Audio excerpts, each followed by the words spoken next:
you actually inject our nanoparticles with the gadolinium and PSMA, tumor growth is actually stopped. As such, like we definitely know that tumor is not growing because of we can specifically target the tumor and then also the radiosensitization effect of the particles or the nanogolds with the gadolinium. Okay, and then we look at the different size of the nanoparticles, whether it makes any differences. And definitely we find out that, like the smaller nanoparticles actually is better to control the tumor. And then this is the tumor staining. Then you can see that, like tumor damage, we can definitely see, demonstrate the tumor damage with the nanoparticles that we have. And this is the third project, and I would like to skip this project. So this is the third project that we are doing with another nanoparticles. And then I am going to be skipping all these things and then come here. So this one actually, we are doing with a collaboration with a colleague of mine at the University of Chicago. And then with this one, actually, we are doing a phase 1 study. So we are injecting the head and neck tumors, and then try to find out that it's going to actually improve the tumors, improve the tumor control in these patients. Okay, so to do a project like this is take a village, and these are all my collaborators from the University of Chicago, Case Western, Argonne National Laboratories, and then Northwestern Universities. And we have grants from the American Cancer Society and NIH. And thank you again for listening to me, and sorry if I exceeded my time. Monsieur Volant, pour ce magnifique exposé qui nous a bien passionnés. Et je pense qu'il y a des questions du côté de l'assistance. Et on m'a dit qu'on ne peut poser que 2 questions. À vous, s'il vous plaît. This is Dr. Aytekin from Turkey. I'm also an oncology surgeon, orthopedic oncology surgeon. I thank you so much to Dr. Bülent for his detailed and good presentation about cancer treatment. We divide, as a physician, treatment of cancer into 2 as curative treatment or palliative treatment. Curative treatment means you get rid of the disease. The palliative treatment is if you cannot get rid of the disease, you are trying to make it less harm to the patient and to try to give him life longer. As an example, if you give to a diabetes patient giving insulin, diet, sports, and you make the blood sugar in good level, it means you cannot get rid of the disease, but you are okay. So, cancer is increasing in our days. 50 years ago, tuberculosis was the big problem, and people were dying because of tuberculosis, but now it's finished with the help of drugs, and I believe one day cancer will be like that. But still, for the cancer cure, is the most important treatment is the surgery. I believe science will take the knife from our hands, the surgeon's hands, to give the treatment, total treatment of the cancer. So I just would like to emphasize to the audience who are not doctors that still the most important treatment is the surgery, and the radiation therapy and chemotherapy are helping either before surgery or after surgery. Thank you very much for your listening. Merci, merci mon cher collègue. Maintenant, on passe à la deuxième question. Est-ce qu'il y a quelqu'un qui aimerait poser une autre question? Une devant. Oui. Yeah. Thank you, Dr. Aytekin, for this informative presentation. Since I don't have a question, specific question, but since you talk or mentioned synchrotron, I would like really to draw the attention that we have a regional synchrotron facility located in Jordan, where many countries in the region can use it, including Morocco. Thank you.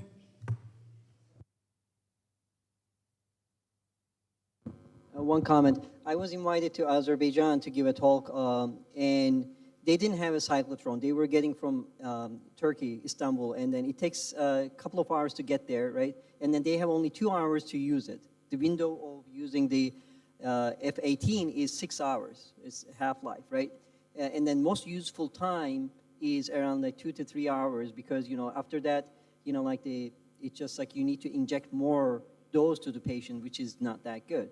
So it is, you know, like unfortunately, it's a very expensive, not only to you know, buy it, but also operate it as well. And then logistically, it's very difficult as well. So we need technologies such as, you know, like the one that I'm working on, so that, you know, like we can turn any, you know, like the wet lab can actually produce contrast agents. So I'm hoping that, you know, like I think these are the areas that, you know, like the developing world should be emphasizing, you know, like how we can practically invest less money and then make more, you know, like out of our monies. So this is one of the areas I think, you know, like for the developing countries and Islamic world to emphasize, you know, like the nanotechnology and the developments. So thank you. Erdogan, pour cette précieuse présentation. Maintenant, si vous voulez bien, on passe à la deuxième présentation de M. Irfan Ahmed. M. Irfan Ahmed.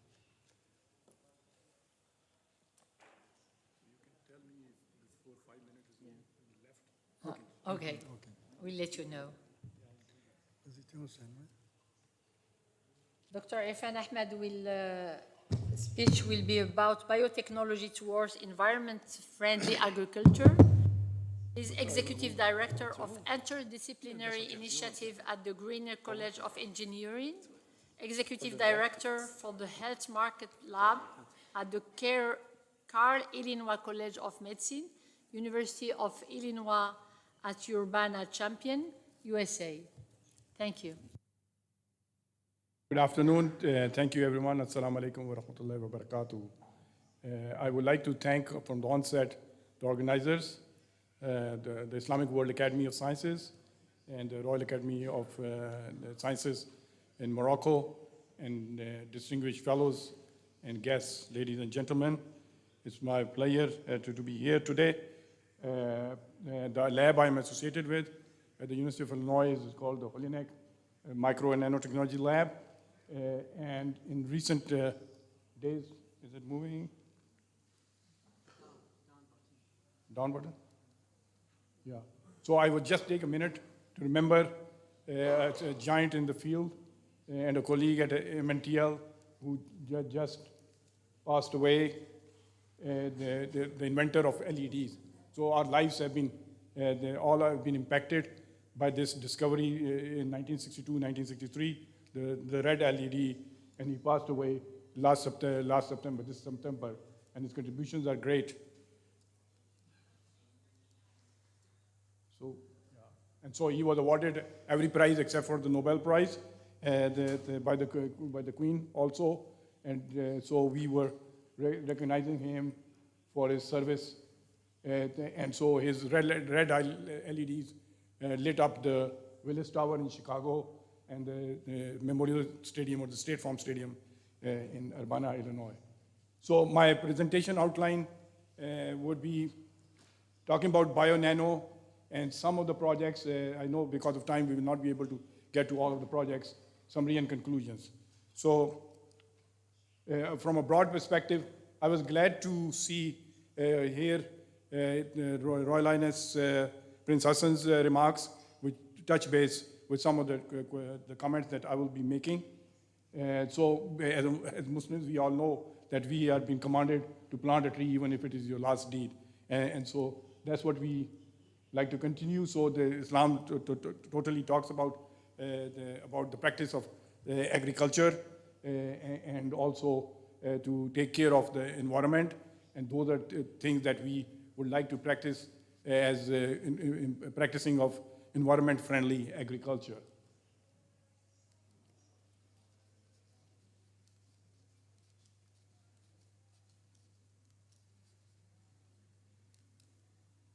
So the big question is, how do we feed the people of the world? And is there a better way to feed the world? And there are several ways that we can. What am I doing wrong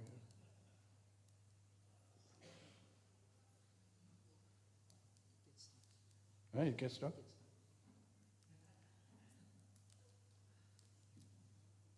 Keep going back. Sidris, vous passez vous-même. Et aidez-le pour passer les diapositives, s'il vous plaît.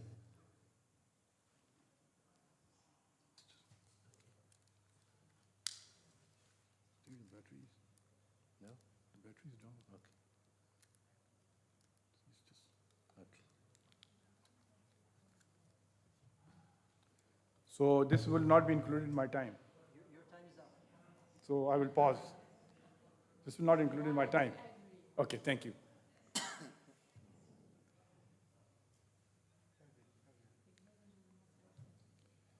We're talking about technology, but technology is not helping us. So, okay, so tell me. Is this on now, right now? No. Okay. Okay. Yeah. This is forward or back? Yes. The back is this one. Yeah, okay. So the broad perspective I told you about, and so the Prince Hassan's talk dwelled on this sustainable development goals from the United Nations. So we are more interested in goals 2 and 6, where the main goal of the United Nations talks about getting rid of the hunger and food security, and then water and sanitation. So the challenge is how to feed more than 1 billion people who suffer from malnutrition, and then the continuous rising population and the advent of climate change. It continues to stress the food production systems. So with the current climate variability, there is agriculture being impacted by the climate change, but then agriculture is impacting the environment also. So on the left-hand side, you see that the large temperature variations we are all experiences, and including the droughts, and I understand that there is a drought conditions in Morocco currently, and the famine and changes in disease patterns and pest patterns, and changes in atmospheric carbon dioxide and rising sea levels. So all of them are contributing, impacting agriculture and agriculture production. But on the other side, agriculture is also contributing negatively in terms of the soil chemical pollution and insecticides, pesticides, and soil erosion, and so all of these, and deforestation and methane emissions are impacting the environment.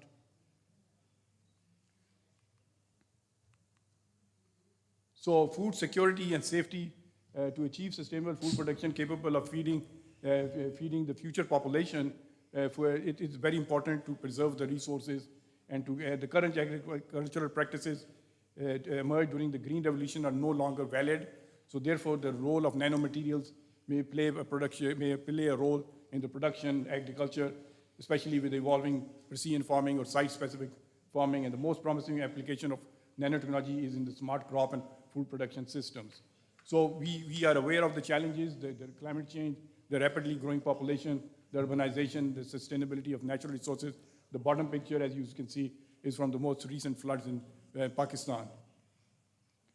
2.2 billion people to the global population growth we add, and then to 2.5 billion people living in cities, increasing the demand for innovative farming techniques. So where comes the bio-nanotechnology? So we know that nanotechnology research and development was prompted by Richard Feynman's lectures in the early 60s, 70s. There's plenty of room at the bottom, and then as we progressed, there's a lot of innovation and discoveries made, including our esteemed colleague here, Dr. Monir Naifeh's work in the early 2000s in the silicon nanoparticles and beyond, and we continue to advance the field. And so the agriculture the nanotechnology has an impact on several areas, domains, including agriculture and food, and also medical and pharmaceutical sciences, environment, advanced manufacturing, and computational. And so for us, the agriculture and food and medicine pharma are key components which can move the needle. But while we are talking about it, we are also aware of the societal implications of nanotechnology. So where the nano solutions come in, so the targeted delivery of fertilizer, herbicide, and pesticides, and weedicides, and then engineered nanomaterials, water sustainability through nanopolymer hydrogels, and enhancing seed germination through metal oxide nanoparticles. So nano carriers with smart delivery systems can enhance crop productivity and reduce the operational cost a lot. So this is the evolving field of digital agriculture, where you have ag robots going into, and I'm not going to play the video clip here, but those are the discoveries that are being made at the University of Sonoma with colleagues in agriculture and biological engineering. So I'm not going to play this. And the AI farms are artificial intelligence farms, using artificial intelligence and machine learning in the farms area.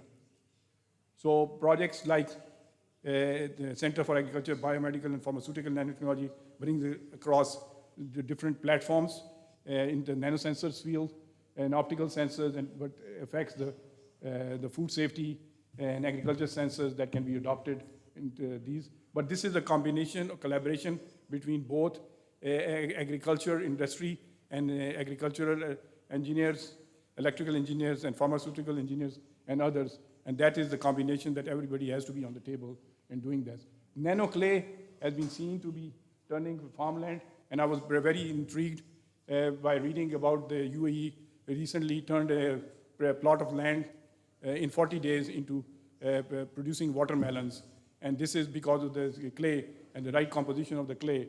And so the story goes that also when Nile used to flow and overflow, the cropland became more productive and fertile because of the deposits of the clay on the fertile lands. Now, of course, the Nile has less flow through. So the smart sensing technology, which our group is associated with, has a number of areas of biological engineering, off-road equipment, and nanomedicine.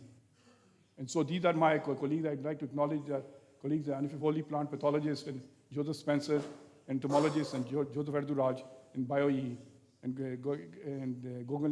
Logan Liu in electrical engineering. So when we talk about these smart farms, we are talking about plant-soil interaction studies, but we are also talking about nanopesticides, nano-insecticides and fertilizers, and nano-biosensors to be part of this system. The global challenge is to feed 9 billion people by 2050 with 60% increase in food availability. That's the challenge. So biotechnology can address such impacts as damage to the ecosystem with toxin release due to the over-application of fungicides. So biotechnology can also contribute to the potential increase in crop production and focus on research efforts toward environment-friendly agriculture through development of liposomes as a novel carrier. So determination, what are the barriers of bio-nano in agriculture is the determination and minimization of toxicity levels. The risk assessment has to be made.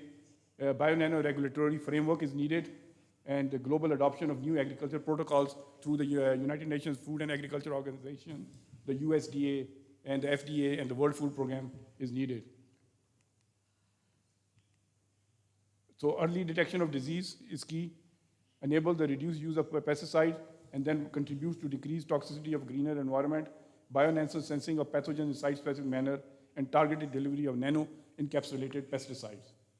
So we studied copper oxide nanoparticles for boosting crop growth.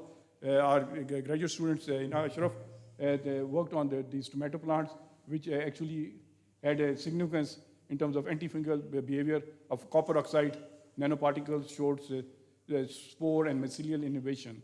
And the nanoscale materials have the ability to boost the defense and growth systems in tomatoes. So this plant extract called Cassia fistula plant extract was used at the nanoparticle scale to produce these in vitro and in vivo antifungal activity of copper oxide nanoparticles. So some of these results, I'm not going to go because of time to go over each one of them, but these showed some of our work from this copper oxide nanoparticles. So I'm going to skip these. So in summary for this research included the nanoparticle synthesis and characterization aided in tomato growth. Eco-friendly copper oxide nanoparticles showed potent activity against fungal pathogens, and continued research is though needed to show the promise of copper oxide nanoparticles. Another one is the liposome. So we learned the liposome technology, very useful in biomedical areas, but we have used it for agriculture. So the rationale is that it's estimated approximately 50 million acres of US corn production faces pressure from these pests. So what is it that the liposomes can do to help out? So this particular worm is called the corn root worm, Dibrachus vinifera. It is in the US is called a billion dollar worm because it damages the crops to $1 billion. It's a life cycle. And so the long-term goals of this activity was to use liposomes as a new tool for designing slow-release formulations of insecticides and to maximize their efficiency in controlling corn rootworm for improved crop production. So when we talk about corn rootworm, of course, we can adapt to other disease types as needed. So preparation of liposomes using thin film dehydration, rehydration method was used, and conducting biases with different concentrations of commercial insecticides and pesticides. So we took care of biofenthrin, an insecticide, and adapted it in a liposome structure, and then worked on and the goal was to reduce it from 10 milligram per plant, the recommended dosage, to 5 microgram per plant, the targeted. So it contributed to the stability of profile, also delayed release of the pesticide, and also slow release across the soil, and analyzed data from different locations in Illinois. So again, this is already explained in some of the other work in terms of the manufacturing part of the liposome itself and encapsulating these lipid vesicles and encapsulating it with biofenthrin in this case. We use the different hydration sonication methods to add the insecticide and did the sizing and then adapted that over the period, different sizing. So the stability showed that lead insecticide is removed, and then the differential, this particular chart I would like to focus on. If you see that that initial release is a burst release at different concentrations, but then there's a slow release as it moves down the number of days, so you could still have an impact at 25 days or 30 days about the insecticide. So in summary, it was slow release of insecticides prolonging the period when lethal concentrations are present in the soil, and then protect the corn roots in the field. And liposomes are also used as a delivery system for different chemicals and gene delivery. This is a third project for pathogenesis of fungi using nanoelectrical mechanical systems. This is, again, looking at the wheat take-all disease, gunamycin. And so we had pitched fungus on a wafer and looked at this penetration methods and why is it that it penetrates at different points in the soil, and so why it does not. It depends on the rigidity of the substrate itself. And then there was biosensing of soybean rust spores. Again, soybean rust can decimate the crop, so you can do that. Specific detection of primary antibodies by binding to immobilize secondary antibodies on the photonic crystal sensors that were used in this testing. This is a project on characterization of plant disease. I was talking to somebody earlier on using disease suppressive soils, especially for organic farming and the like, using colorimetric nanoplasmic imaging sensors. One of the earliest projects that we did was on rapid nitrate soil analysis with multi-ion field effect transistors in the soil, and you could see that this nitrates can be detected in the soil very rapidly, and depending on the type of soil, it did.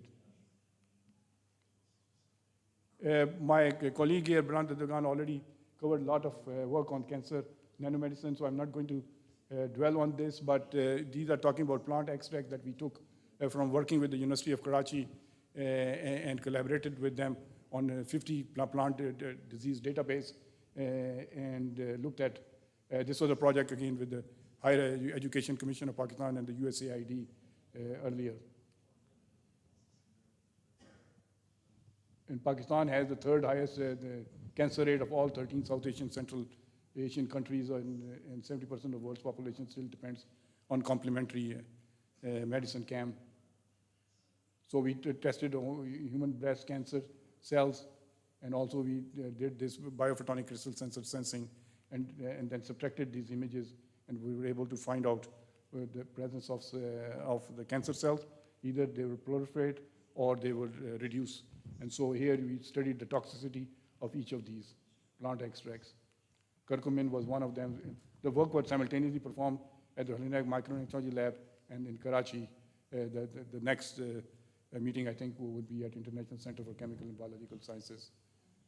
And then while we were doing that, we also built a database of these cancer extract nanomedicine database. We called it Illinois Medicine Database. We took high resolution imaging and then put those in an online thing. So in the end, I would say that bio-nanotechnology research provides avenues for transitioning to environment-friendly agriculture and for enhanced food security.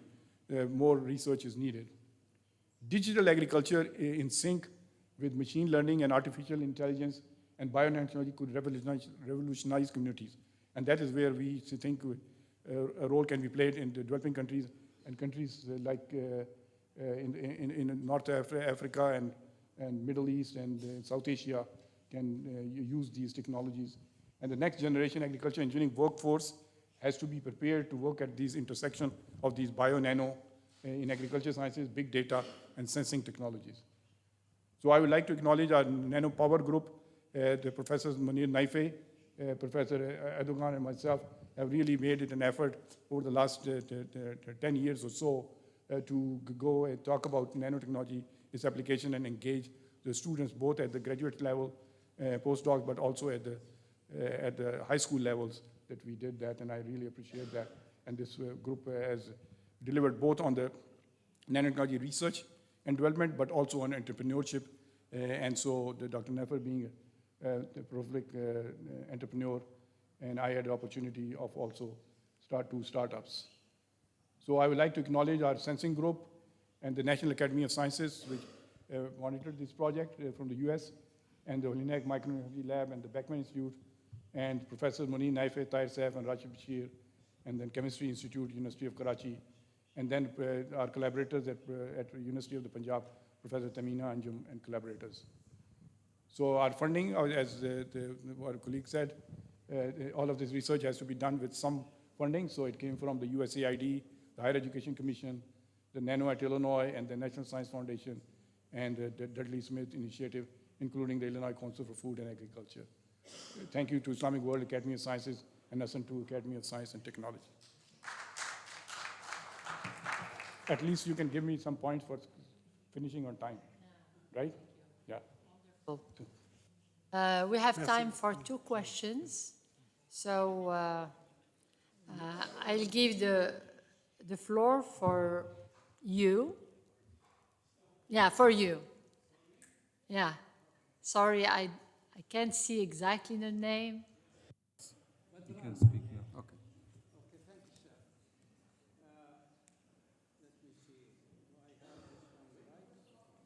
Let me see. Your, talk and especially for keeping on time. Thanks a lot. Okay. Yeah, it's okay.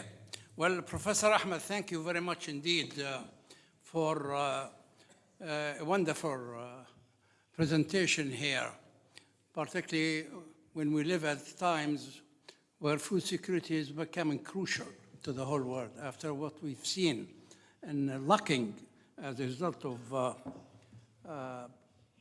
the corona, and also as a result of conflicts taking place in different places of the world.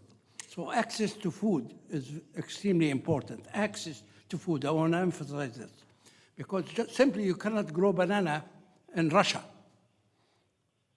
You can grow wheat, probably. Right. But you can grow banana in Central America and in the tropics. So really, access to food is the word for food security, where the people of the world are secured, whether they produce it themselves and they export it, and from the things they export, the earning, they buy things they cannot grow in their country. This is what is really agriculture friendly with the environment. Right. My word here, the nanotech.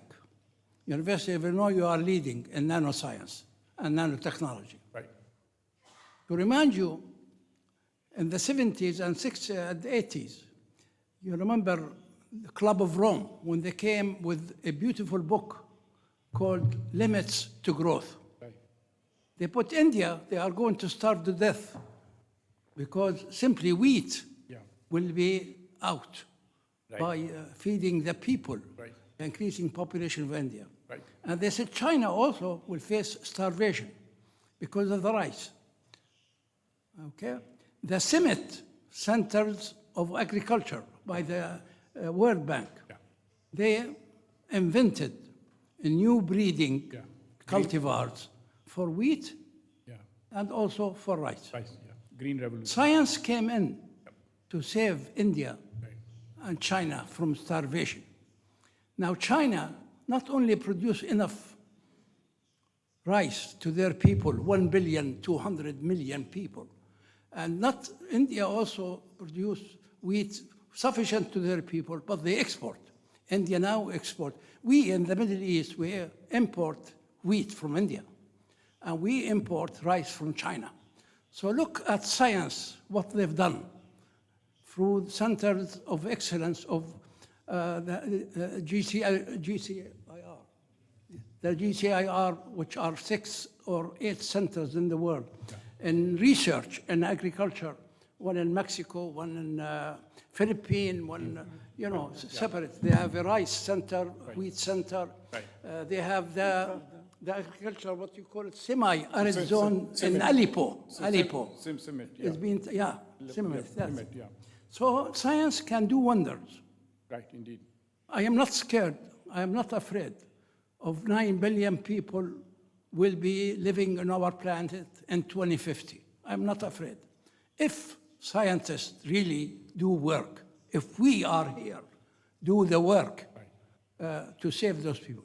So nanoscience, I don't think is doing what they should. They are doing very well in cancer research. They are doing very well in biomedics, but not in agriculture. Right, exactly. Agriculture, for example, needs energy, very cheap energy, to really get water, to desalinate water, and also to dig in and get water underground. Needs energy. Nanoscience there, and producing cells to acquire energy from the sun very efficiently is needed to reduce the cost of energy. Okay, second thing, water.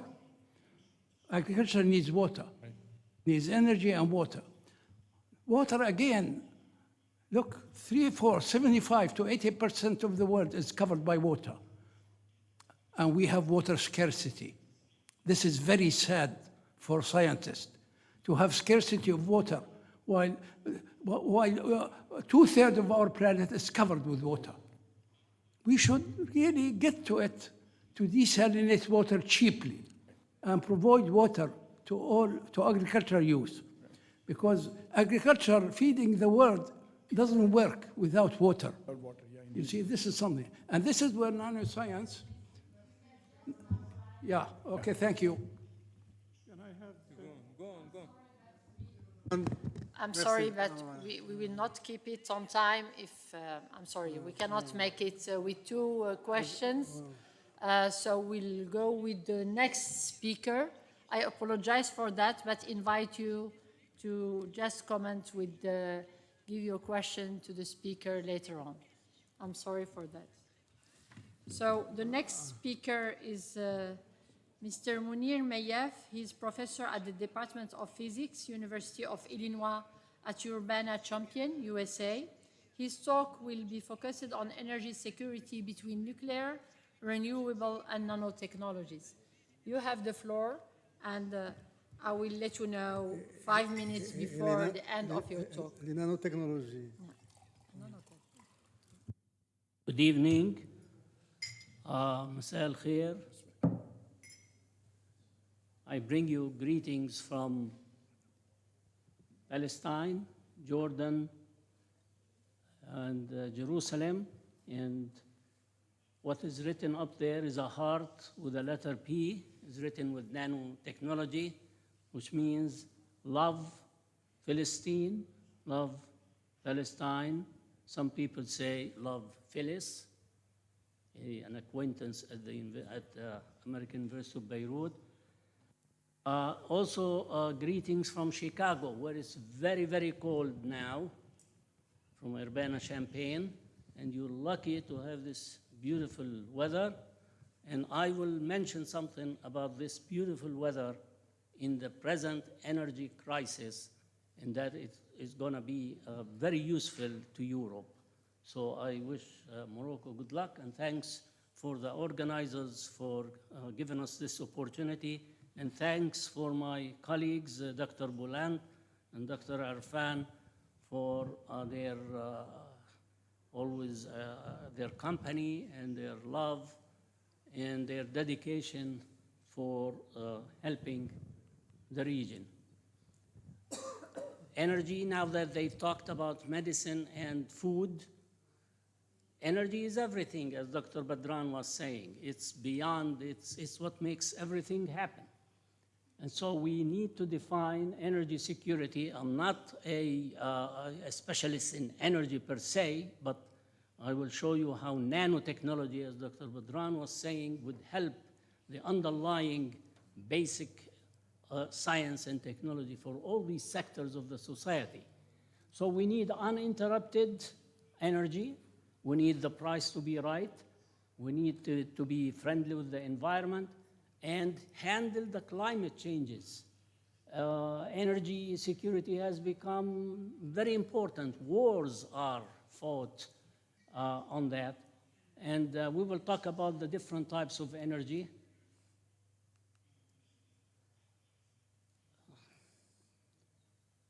The challenge is that there is a lot of consumption. There are major catastrophes around the world, man-made or natural. There are many places on the globe that they don't have even electricity. The prices are going up, global warming, and environmental pollution, all combined in one single major problem. And watch today what was happening. With the corona, prices and stock was sharply going down like a delta function. On the other hand, Russian-Ukraine war moved it up. That's actually my picture in a contest at the University of Illinois for a beautiful design for a mask. I chose the kufiya, and then we implanted the symbols of Corona, and that was one of the winners. Types of fuel around is fossil, oils, coal, natural gas, and shale. Watch out for shale. Renewables, as Dr. Badran was saying, solar, biomass, hydro, geothermal, and wind. Watch wind in Morocco. And nuclear. These new resources, their prices or their feasibility up and down depending on the price of oil. You might be surprised that when the price of oil goes up, shale becomes important. On the other hand, when the opposite takes place. The fossils, the types we already know: crude oil, coal, natural gas, shale, and other things. The origin of the oil, of course, there must be in Saudi Arabia now, desert, but must have been very greeny like Morocco.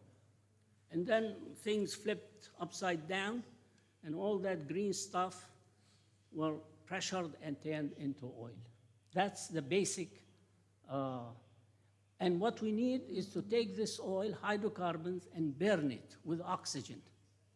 Now, if you burn it with oxygen, there is carbon. Carbon comes out, and we have trouble with carbon because it adds to the problems.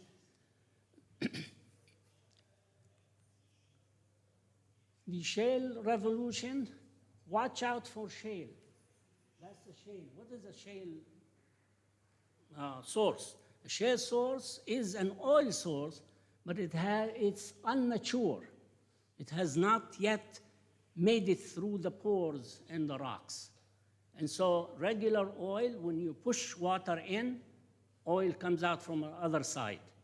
Shale doesn't come out because the pores are closed and the solid rocks are hard. So what you need to do is drill and look, it's underwater, the reserves of water. So you need to have explosions underneath. You need to push chemicals, dynamite, whatever you can think of. You need to push more water because you have to break through, and therefore you contaminate the water, you create mini earthquakes, and so on and so forth. So it's very dangerous, and it's more expensive. And deep drilling. The nuclear part is reliable, but it's not accessible to everyone. In Europe, 15% of the energy comes from nuclear. In France, 75% of their energy comes from nuclear. And so it operates like to break through with, they have to make uranium-235, and that's a very small percentage in nature. So you get a mixture, mulawwath, with other isotopes, and you work your heart out till you get it done. But there is a peak. It's not a renewable source, but I heard that there is underwater and new discoveries of large amounts, so it's going to last for a long time. There is a lot of danger of nuclear, of course. The story about the genie, which Prince Al-Hassan told us this morning, and Dr. Badran relayed it to us, there is a good reason why the fusion reaction, which goes into the opposite. You have deuterium and you have tritium, and you have to combine them, fuse them together to produce energy. But why is it so difficult? And that the story told us that, oh, that's too difficult. That's because in the words of Osamu from Japan, who's the head of the ITR project, whom I met in Turkey during a conference about the topic, and he's saying like, this fusion is like putting the sun in a box. Can you imagine putting the sun in a box? So that's why it's very difficult, and that's why he did not choose that. So please relay to Prince Al-Hassan my greetings, and why is it so difficult? Because it's analogous to putting it in a... And the tokamak at Princeton trying to use putting the sun in a box using magnetic fields. There are other places where they use lasers to push, but it's very, very difficult. But if it works, it will have endless amount of energy, and the sun and the stars operate on this subject. There's tremendous push on the sun and the stars.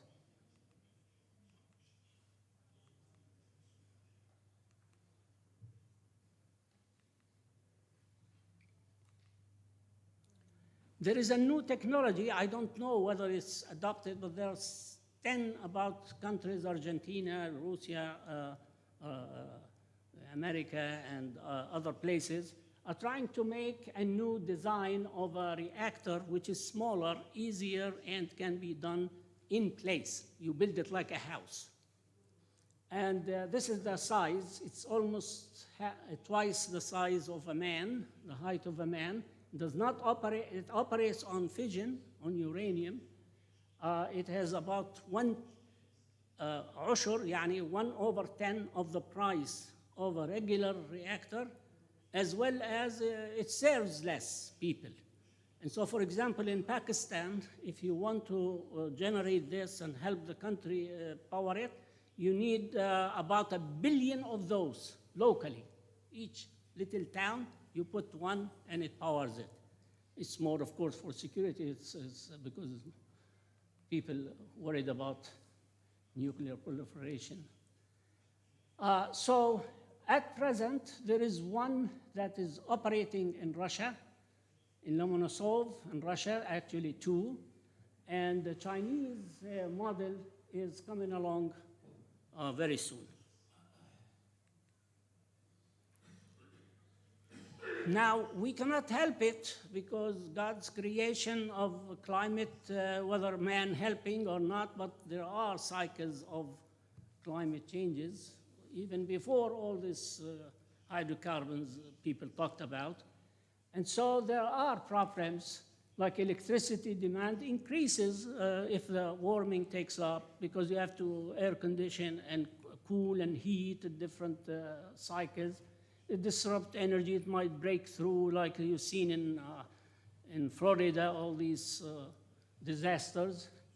It reduces the efficiency. Every time you heat up something, it's less efficient. Even a vacuum cleaner, even a washer and dryer, if it's very hot, it doesn't work as well. And so in a hot weather, you lose.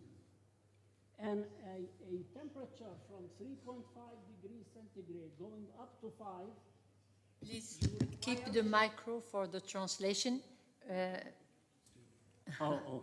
Sorry. Increasing the temperature by 2.5 or 1.5 degrees is like requiring you to increase the investment or the consumption or the cost by 10 to 20% of energy resources. So it's very important.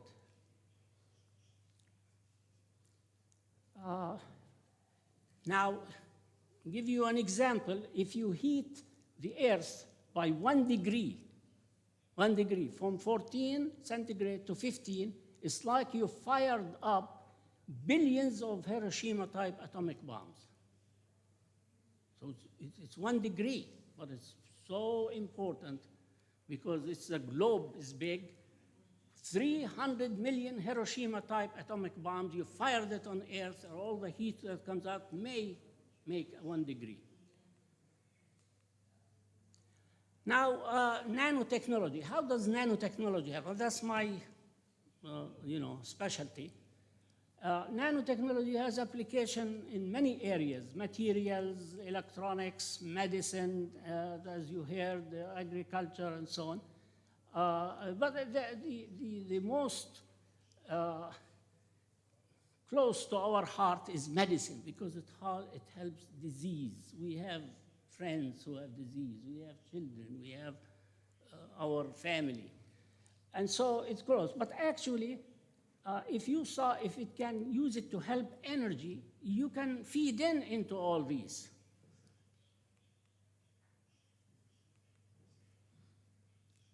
So, تطبيقات النانو في الطاقة, the applications of nano in energy, you could produce new materials, you could improve their thermal and electronic properties of material using nanotechnology. This is not a forum for me to give you the physics of all of these, because this is interdisciplinary, but you can read about it later or whatever.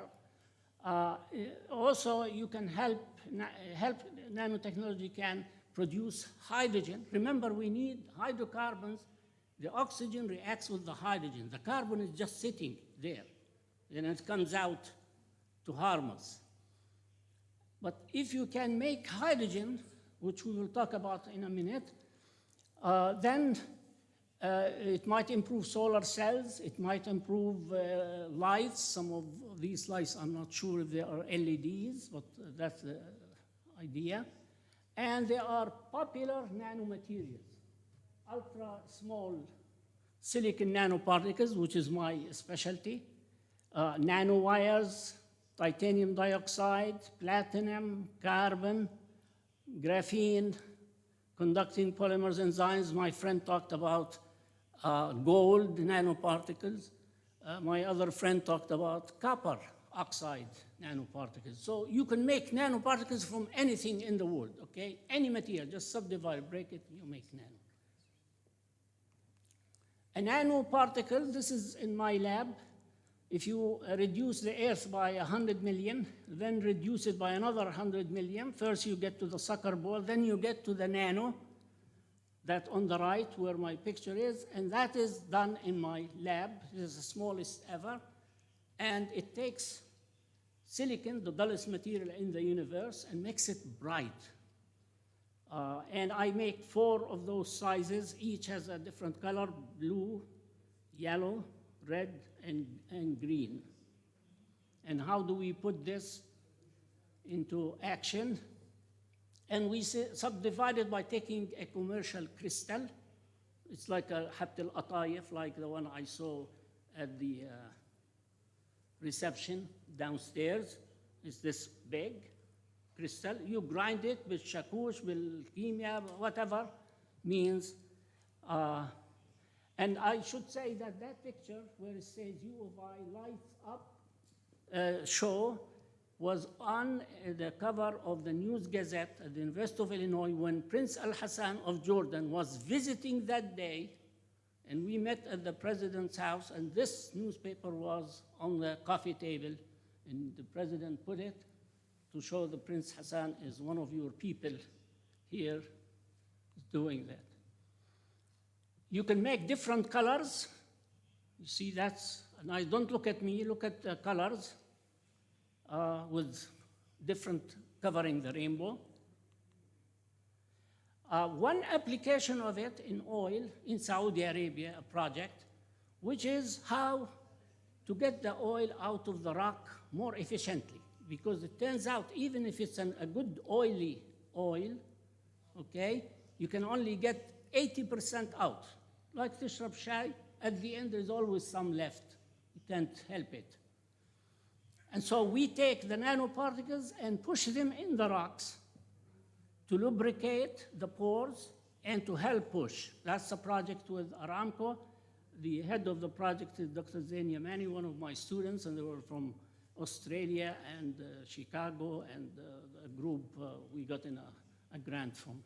So I'm going to go through these very quickly. You could improve the storage of energy. It's not only you just have to make energy, you have to store it so that it won't explode, it won't be ruined, it won't be size and concise and so on. So you can make supercapacitor better. You can make a supercapacitor like the string and sew it on a shirt of a soldier or of somebody going up the Himalayas, so it would be khafif and so on. You could make a biofuel. You take biomass, leftover, corn, you detassel the corn, and you take all that green, you throw away. You can make energy out of it using nanotechnology. I'm just running through those just to break the ice and for you to see, and then you could read about them. Just hit Google, and you will be happy to find these pictures and what we talk about. This is for improving a solar cell. BP, British Petroleum solar cell on the top, raw. We just put on them the nanoparticles like down here. This is from the newspaper cover. And then it becomes more efficient, as Dr. Badran was saying. You gave my talk a few minutes back. And silicon is the least toxic material of anything. Even silicon people use for implants. And so this is from the Popular Mechanics magazine, traditional, Ariqa.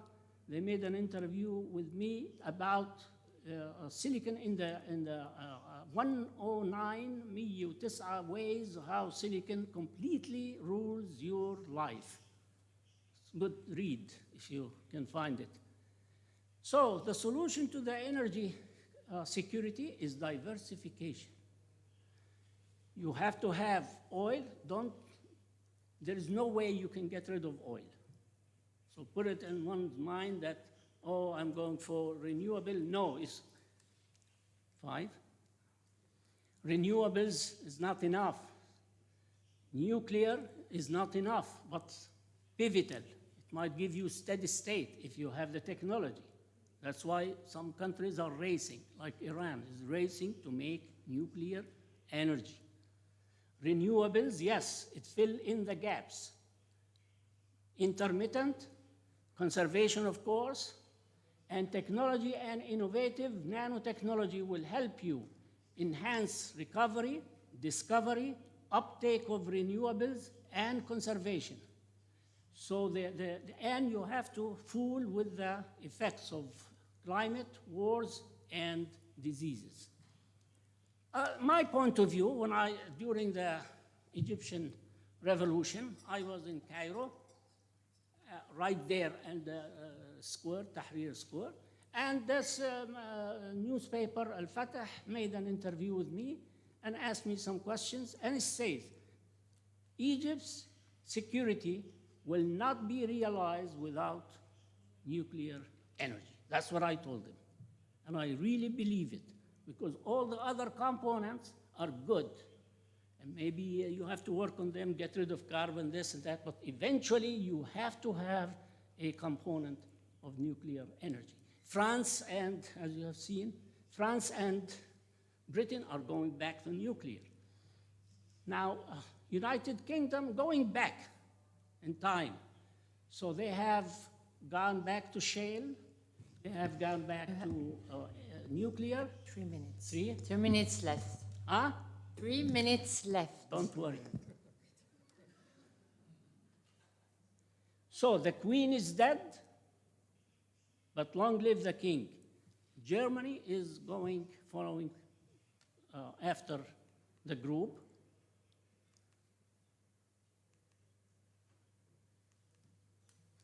And she's lowering taxes, and funds may be distributed, and Liz may be out. Today, Jeremy Hunt reversed. Now, you can't stop me from talking about Morocco for a couple of slides. Here is Morocco. We are there. You see the arrow down? We are there, right there. And Scotland is up there. And they're building wind turbines to create electricity, send it underwater to Scotland. And the reason is because Morocco is a magnet for foreign and local investments in renewable energies, solar energy, and wind. Huge, gigantic projects are occurring between the UK and these are in part of the desert of Wad Noon region. The king, I saw him on Friday, last Friday, he calls for a sound management of water resources.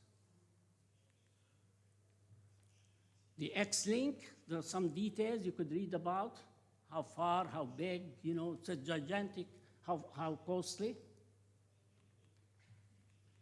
The consistent weather in Morocco is what makes it possible. And now energy transition. A lot of people are trying to get rid of carbon, but there is a way, which is get rid of carbon before you burn the fuel. So if you go to water, which is H2O, get rid of that oxygen, get the hydrogen, and now react it with hydrogen again, with external oxygen, then you can solve the carbon problem. And the United States are building 500,000 of electrical charging in the next. This is my last slide. I finish with some references. This is a book of mine on nanotechnology. It has a lot of these details. There is a new book which I wrote with the Naifi clan, my sons, who are also into this field, which will in production, which will come anytime. And this E, the end, written by nanotechnology on silicon, and Dr. Yamani put the decor of this one. And I've given talks about the subject in different places, in Antalya, Turkey, in Dubai, and in Saudi Arabia at the Aramco. And then we have an article with my colleagues in Bahrain and a couple of other places in the United States and Britain about the climate effects. And the greetings again from Jerusalem, Al-Quds, Wujuh al-Maqdisiyya. I was born in Tulkarem, Palestine. I went to Tulkarem, Al-Bira, Ramallah, and Jordan, Irbid, and Lebanon, and USA, studied at Stanford, and worked at Oak Ridge, Argonne National Laboratory, and at Oak Ridge, and University of Illinois. But the final greeting is from Palestine. And I'm writing, during the Corona, I've written a book about the history and the origin of Al-Quds. Thank you so much for your listening. We have time for 2 questions or comments. So please, for those who are going to address any question or comment, to be short, and just to ensure that if we have 2 questions, we can make it. If we don't have any comment or question, I will give the floor to Professor Hladi to introduce the next speaker, the next and the last speaker. Thank you so much for your talk. Thank you. And thank you also for being on time and keeping on time. Thanks a lot. Yeah.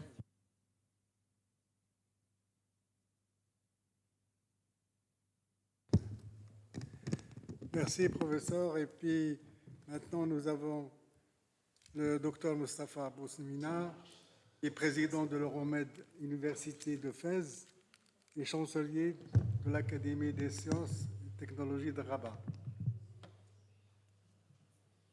Bonjour, monsieur le professeur. Merci beaucoup.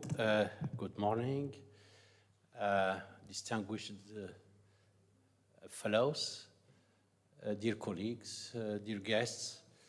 It's my pleasure to participate to this morning's session with a talk entitled Bricklaying at Nanoscale, which basically refers to the capacity, to the ability of structuring matter at atomic and molecular scale. There are many methods, there are many routes to do so.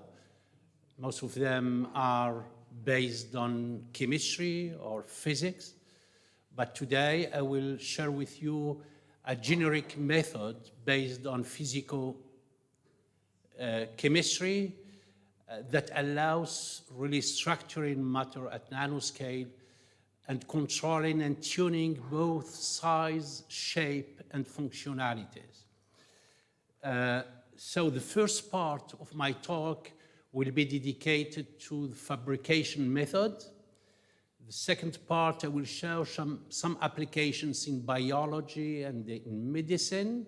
And if I have time, I will give some examples in physics about how to make some piezoelectric materials from polymers and some graphene stuff. So let's start this business. The first step, the first building block are the amphiphilic molecules that in fact combine 2 antagonist species, which is in black are hydrophobic tail made of alkyl of aliphatic chains, and the red head is hydrophobic. So you have hydrophilic, hydrophobic, which means don't like water, and hydrophilic, which has some affinity with aqueous phase. When you put this together, and if we disperse this at low concentration in the dilute regime, then the tails who do not like water, they will be in the air phase, and the heads that like water will be immersed in the aqueous phase. And then if you squeeze this with the 2 plates, then you have a monolayer if you introduce a lamellae, a glass lamellae, like the one you use for optical microscope, then you will have a monolayer film. That Langmuir got a Nobel Prize for this, but the reality is that all this business was done some 20 years before by a lady with the name of Miss Pockels. Miss Pockels, born in Italy, she was German, and at that time, women were not allowed to go to the university. And she was doing experiment in her kitchen. And she did a tremendous work. If you go to the literature, you will see a lot of what Langmuir has presented to get Nobel Prize was done by this lady. Now, if you disperse these molecules inside the water, then the aliphatic chain that do not like water, they try to escape from water, but they are in the water. How to do? They do what we call the buffalo regime.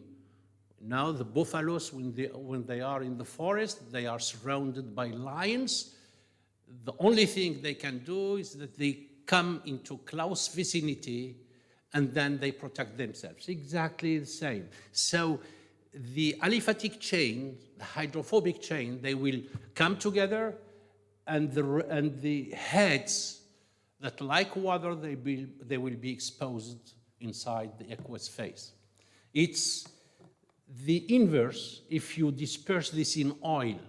The aliphatic chain, they like oil, but the heads, they do not like oil, and they form the core, while the aliphatic chains, they make corona, they make the outer shell. That's very nice. Now we will use this to fabricate a whole bunch of nanostructures. But the reality is a little bit more complex than this, because the structure you get, in fact, there is a phase diagram, because all these structures depend on temperature, on concentration of these molecules, and on pH. This is a phase diagram at constant pH. So you have temperature versus the concentration of this surfactant. In fact, surfactant means surface agent, surfactant. At small concentration, you have individual molecules dispersed in the aqueous phase. When you exceed the first blue line, which is the critical micellar concentration, you start to form the spherical micelles.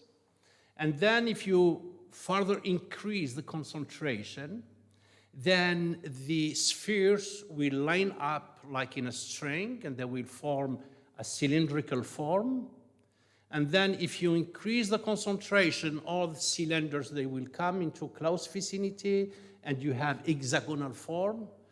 There is a small region where you can get the cubic form, which is basically not stable.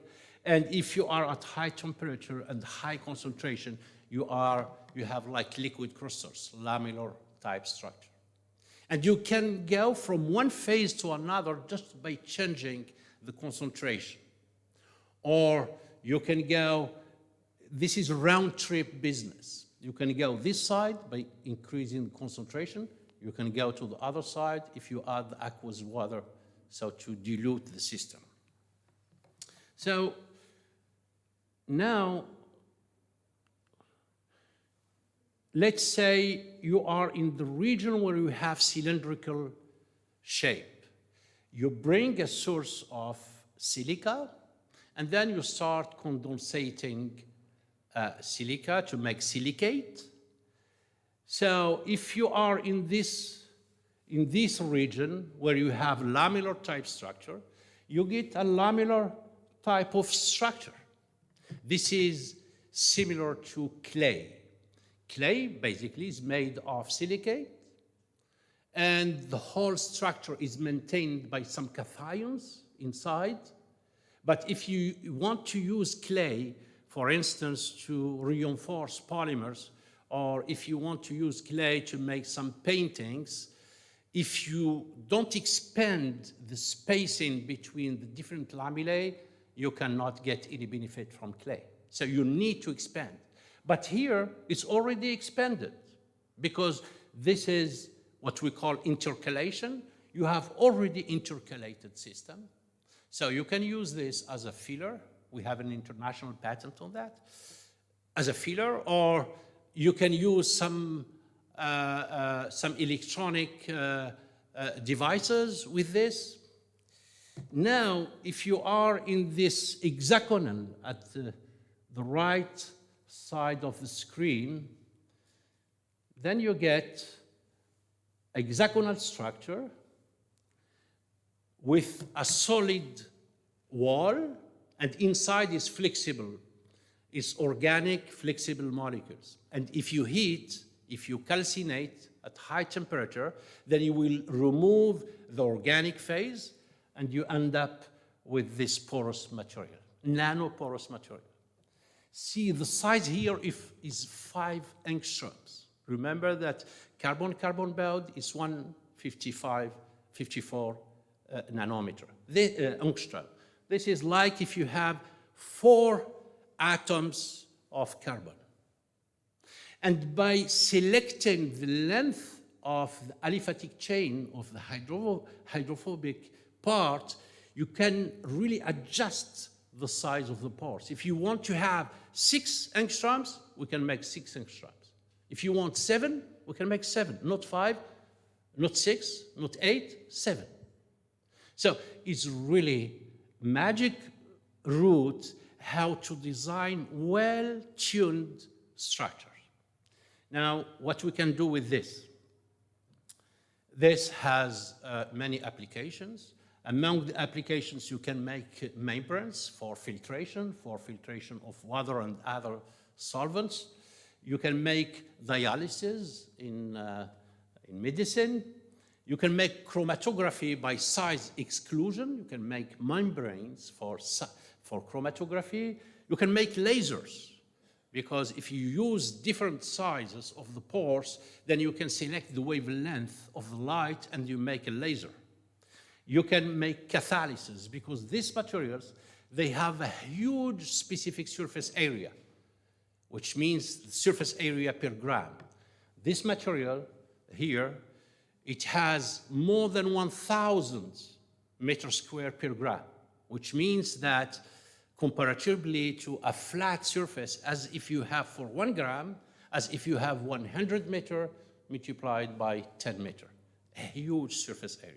So I will use this to make some catalysis, but not for synthesizing some molecules, not making chemistry, making other structures, making nanotubes. How to do that? So we take this structure and we introduce inside the pores some catalysts, like nickel, like cobalt. How to do that? This is the structure you have in the silicate. You have some hydroxyl groups. If you bring hydrogen, the hydrogen will combine with hydroxyl group to give water. And then you will have the cobalt there, the ion of cobalt. And then if you increase the flux of hydrogen, and then the cobalt will start to grow and to make some cobalt nanostructure. So now you have decorated the inner surface of the cylinder, of all cylinders. Now you will use this. You have the cylinders. You bring a source of hydrogen. This is acetylene. And the acetylene, when acetylene meets the cobalt, it will decompose into carbon and hydrogen. Hydrogen is very volatile. It will be removed from the system. And carbon will remain. And carbon is not happy to be allowed. It will self-assemble. And it will take the shape of this porous material. And then you synthesize carbon nanotubes with well-defined diameter, because the diameter of the carbon nanotube depends on the diameter of the pores. Now we can go further. These are the carbon nanotubes that were fabricated with this technique. Here it's a homemade device that allows you to control all the parameters, the humidity, pressure, the temperature, the concentration, because it's very important to control the parameters, and I will show you why.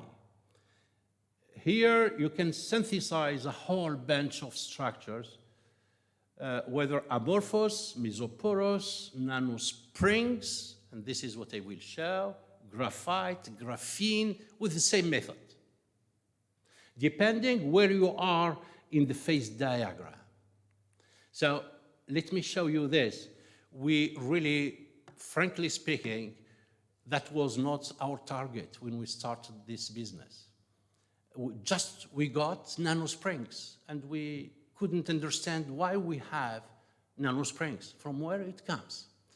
So our first idea was that we were using this reactor, and before this experiment, we were working with nitrogen. And we said, well, perhaps nitrogen has a role there. Why? Because carbon is tetravalent. It has 4 electrons in the outer shell. Nitrogen has 5 electrons, but only 3 are available. But in graphene, carbon nanotubes are just graphene that you will roll up. In graphene, carbon, which is shown here by red, is linked just to 3 other neighbors. So 1 electron there does not serve for the bond. Now you have 3 electrons and 3 electrons. So what does it mean? It means that nitrogen can be inserted into the lattice of this graphene. That is the basic configuration before making carbon nanotubes. So we have proved that by some, why carbon in graphene has just 3 neighbors. So if you take the orbital energy of the 6 electrons of carbon, the 2 electrons will be in the orbital s, 1s. The 2 other electrons will be in the orbital 2s. And then the remaining 2 electrons will be in the orbital p. But as you see there, in the top of this diagram, the orbital 2s and the orbital 2p, they have close energy, so they will combine to make some hybridation. You can have a hybridation sp3, which means that each carbon is linked to 4 other carbons. But in graphene, each carbon is linked just to 2 to 3 other carbons, leaving one of the electron on the top. So graphene, basically, what is it? Graphene is a sheet, like a sheet of paper made of carbon, and you have some electrons on the top. They are not really involved in any bond. They are frustrated. And if you use any external stimulus, like light, like heat, like mechanical, like anything, the electrons will move with a very high speed, a speed which is 100 times less than the speed of light. So they have a very high electronic conductivity. So we proved the fact that, in fact, nitrogen is inserted inside the lattice. This is the XPS proof. And when you insert nitrogen into the lattice, what you have, you introduce some twisting.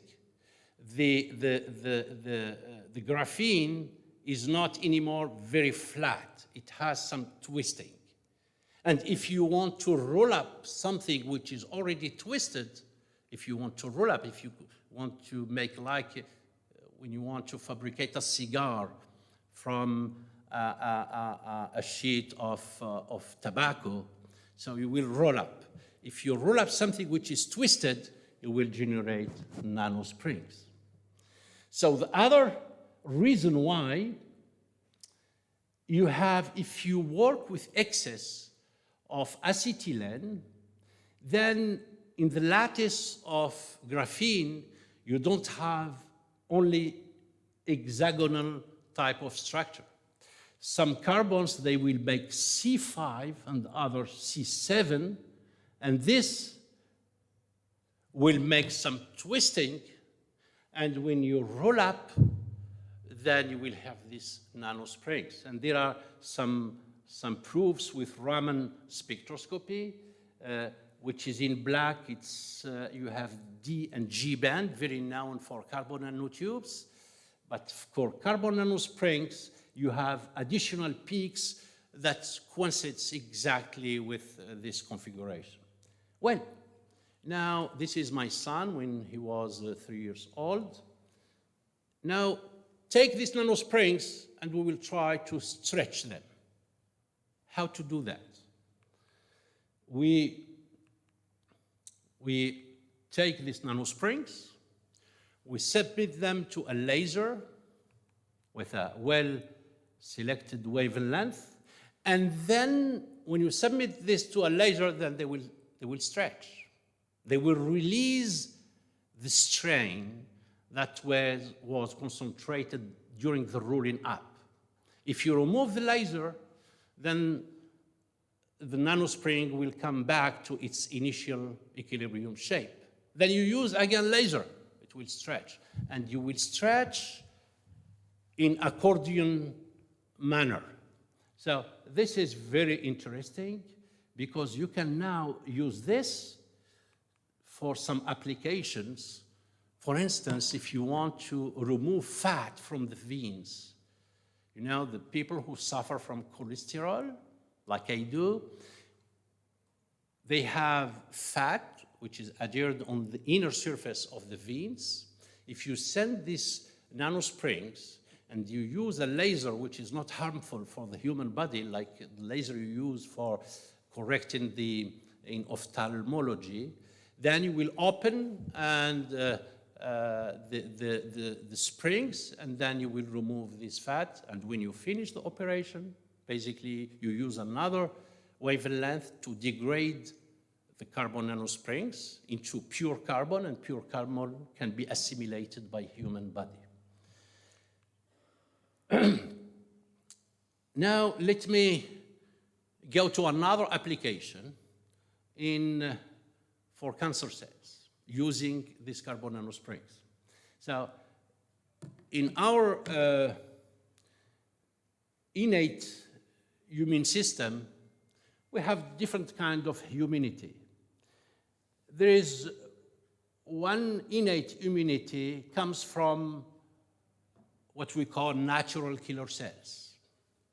These natural killer cells, when they come into close vicinity of a cancer cell, they release a perforin, some molecules there, that will perforate the membrane, and the cell will die by a mechanism known as apoptosis. So why this? Is biology at macroscopic scale, it's chemistry at nanoscopic scale. It's in fact acid-base interaction, because in the close vicinity of a cancer cell, it's very acidic. You have a lot of protons. And the natural killer cells, they have some hydroxyl group. It's basic, it's alkali. And then you have acid-base interaction. This is why these natural killer cells, they will go and they will really kill the cancer cells. Now with the age, the number, the efficiency and specificity and the mobility of this natural killer cells decrease with the age. How to increase the mobility? So I will not go into all the details here. We will attach the natural killer cells. See just on the left side. We will attach these natural killer cells to these nanosprings. We will attach them. If we attach them, and then we submit this to a laser, then I will do this movement, and then this will increase mobility of natural killer cells. So this is what has been done with a whole group of researchers from its international team. And you see the natural killer cells attached to the spring, they will go and they will kill what is in green. What is in green, it's cancer cells. You increase the mobility of these natural killer cells. Now, it's ex situ, it's not in situ, and if you want to go from here to the human body, it's a long way to go. We are not yet there. This is a mouse. If you inject some cancer cells, during 4 weeks you have a tumor. And then if you inject the cancer cells with this carbon nanosprings and with these molecules that attach them, they are basically dendrimers, and then you do not have the tumor within this time of period. So let me show how we can now fabricate another type of tubes, purely organic. So what you take, in fact, you take some molecules like a combination of guanidine and cytosine. Professor Bismillah, 5 minutes left. 5 minutes? Okay, we'll do it in 5 minutes. So what you can see in this molecule, at the left, you have oxygen. Oxygen likes hydrogen, like protons. It's an acceptor of protons. Then you have NH. This is a donor of proton. So this is at the left side. At the right side, you have exactly the opposite situation. You have a donor, then acceptor and acceptor. What does it mean? It means if I take this molecule, another molecule, and I put it on the left-hand side, there will be an automatic self-assembly. So this is, if you take this, you have donor in face of donor, acceptor in face of acceptor, and so on. And then you will generate this disk type of structure. If you really increase the concentration, you will have the p stacking, and now you have a tube, a nanotube, made only by organic molecules. Now, how can we use this in medicine? There was also a whole team, international team, with physicists, with physicians, with mathematicians, with biologists, with chemists, with physicists. So we take a hydrogen, we take a cat, and we cut the spinal cord between C7 and C6. If you cut the spinal cord, then the hind legs of the cat do not move. We take a hydrogel and we inject these organic tubes with some peptides, and this will help tissue generation and spinal cord generation. So initially the cat couldn't move, but after 6 months of physiotherapy, then the cat started to recover partially the movement of its hind legs. The experiment was done on humans, like 10 years ago in Ukraine. But unfortunately, the patient died just 1 year after the experiment. So the situation is not solved, but yet there is a small improvement of how to. So I will, how much time do we have? 3 minutes. So I will show how can you make some piezoelectric materials with this nanostuff. Piezoelectric materials are materials, if you submit them to a stress, if you compress them, then you will have a circulation of charges, and then this will generate electricity. And conversely, if you take these materials and you put an electrical current, then they will expand and they will...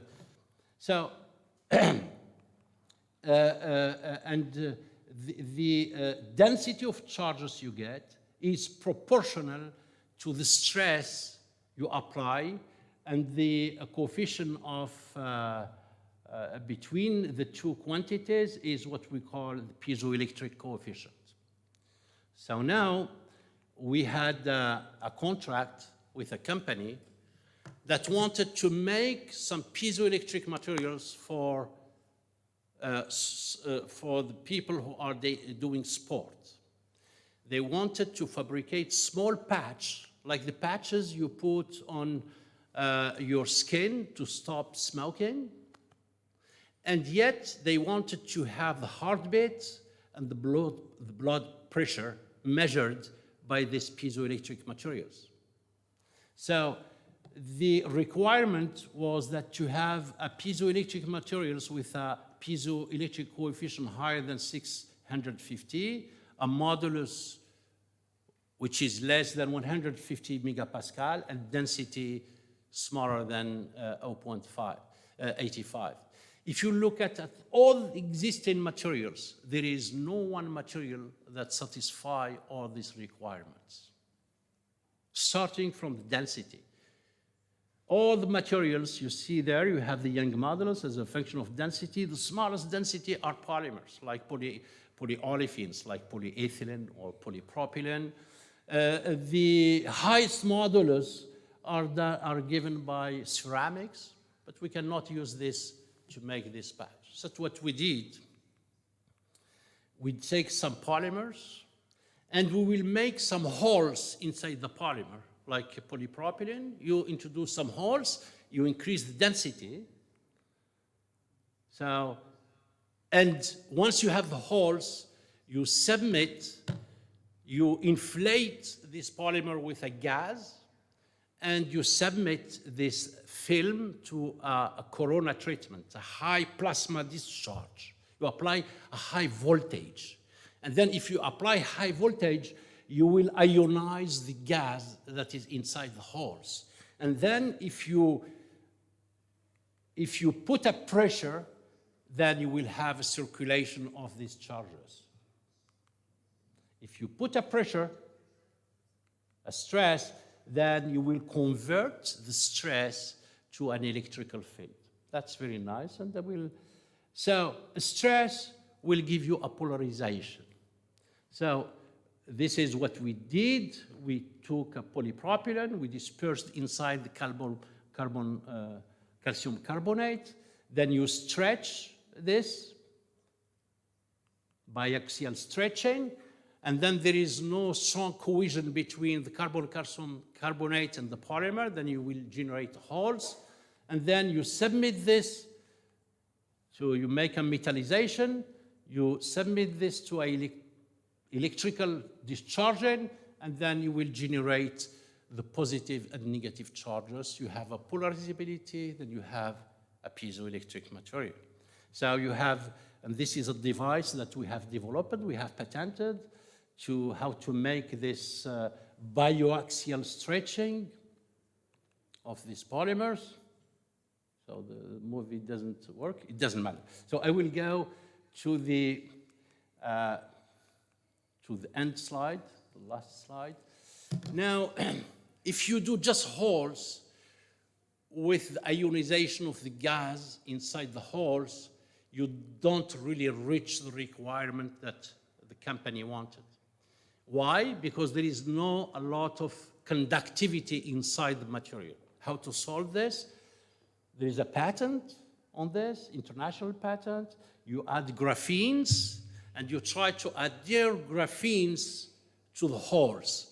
And then, as I said before, graphene has a high electronic conductivity, but also ionic conductivity.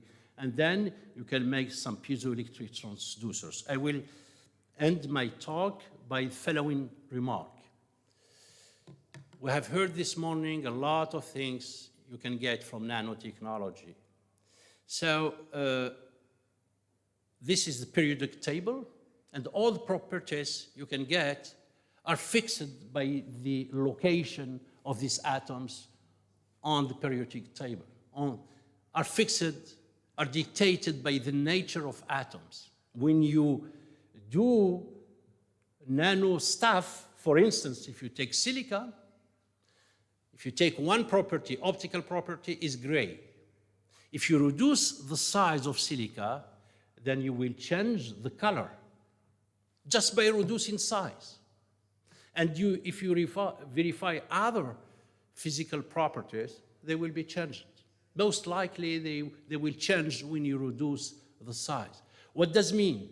It means that now you have in hand like a 3D kind of periodic table, where properties can be tuned not only by nature, by size and by shape. Thank you for your attention.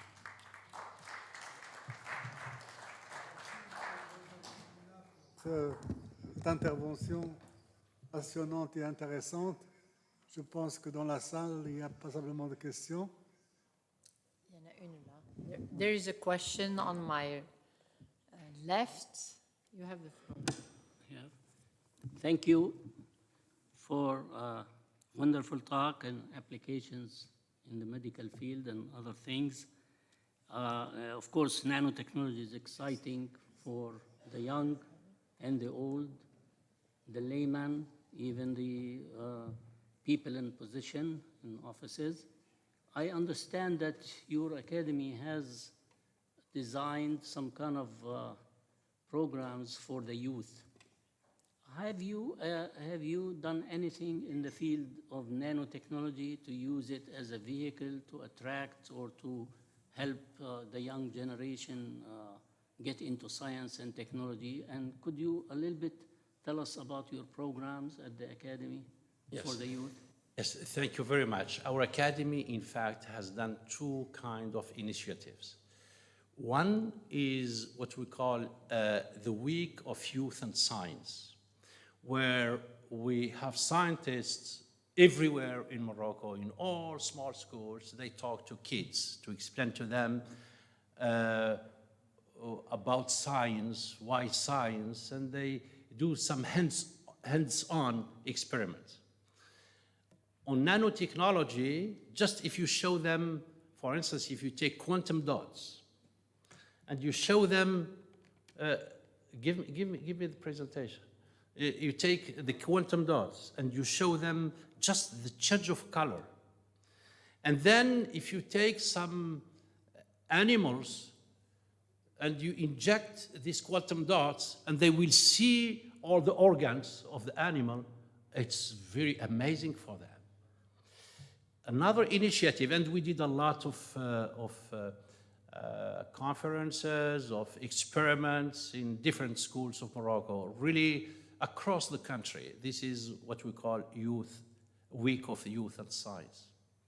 The other initiative, our academy has created some hands-on laboratories in primary schools and in secondary schools across the country.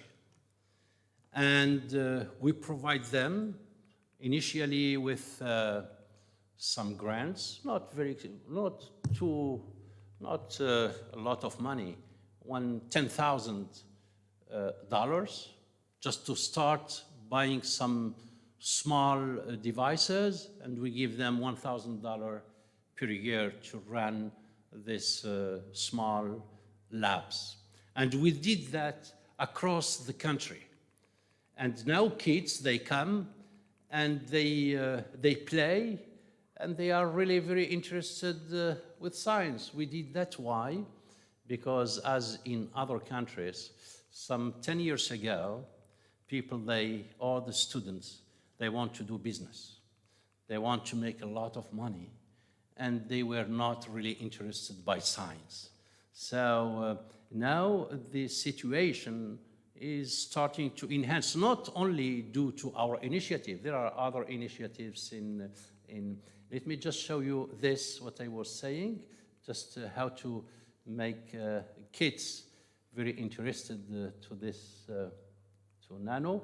So here you have this nano. So this is the quantum dots.